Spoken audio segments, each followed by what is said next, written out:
Jennifer Cotella, cardiologue à Marseille, sur l'hôpital Nord et spécialisée en cardio-oncologie. Donc aujourd'hui, grâce au développement des plans cancer, au progrès des dépistages précoces des cancers et des thérapeutiques anti-néoplasiques en général, la médiane de survie chez les patients qui ont un cancer augmente. En France, on peut dire donc qu'il y a plus de 3 millions de personnes qui ont ou ont eu un cancer. Malheureusement, cette augmentation de la médiane de survie a un prix, et c'est l'émergence de complications des traitements des cancers, en particulier les complications cardiovasculaires. Donc on regroupe sous le terme de cardiotoxicité toutes ces entités.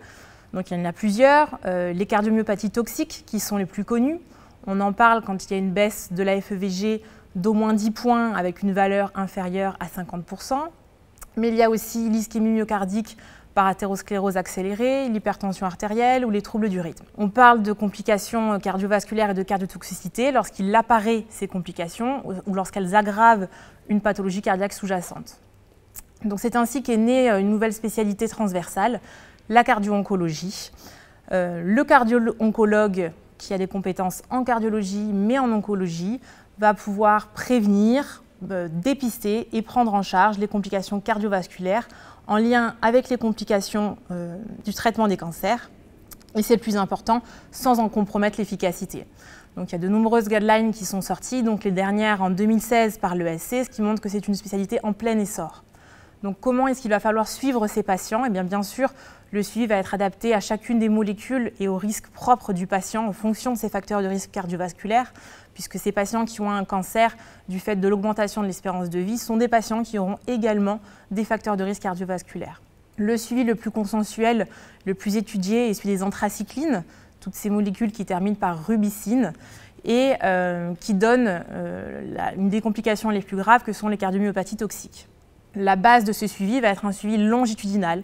Il faudra voir vos patients avant traitement, pendant traitement et après traitement et surtout au long cours. Vous allez faire une approche complète, multiparamétrique, qui va comprendre un examen clinique, une échographie cardiaque avec non seulement la mesure de la FEVG en 2D et si possible en 3D, mais également la mesure du strain longitudinal global et un dosage de la troponine. Ces deux derniers marqueurs sont des marqueurs de dysfonction systolique précoce qui vont prédire une baisse de la FEVG et des événements cardiovasculaires. En fonction de l'évolution de ces paramètres au cours du suivi du patient, on pourra discuter l'introduction de traitements cardioprotecteurs tels que les IEC. Pour les patients qui ont déjà une cardiopathie, pas de règle puisque pas d'études. On retiendra qu'on n'introduira pas un traitement potentiellement cardiotoxique si le patient est décompensé ou symptomatique. Il faudra d'abord optimiser son traitement. Pour la conduite à tenir face à la chimiothérapie, c'est pareil. Tout est à discuter et le plus important à retenir, c'est qu'il ne faudra pas arrêter définitivement un traitement antinéoplasique qui peut sauver la vie du patient sans qu'il ait bénéficié avant de l'expertise d'un cardio-oncologue, d'une optimisation de son traitement cardiovasculaire et d'une discussion rapprochée avec l'oncologue. Et c'est donc là le rôle du cardio-oncologue.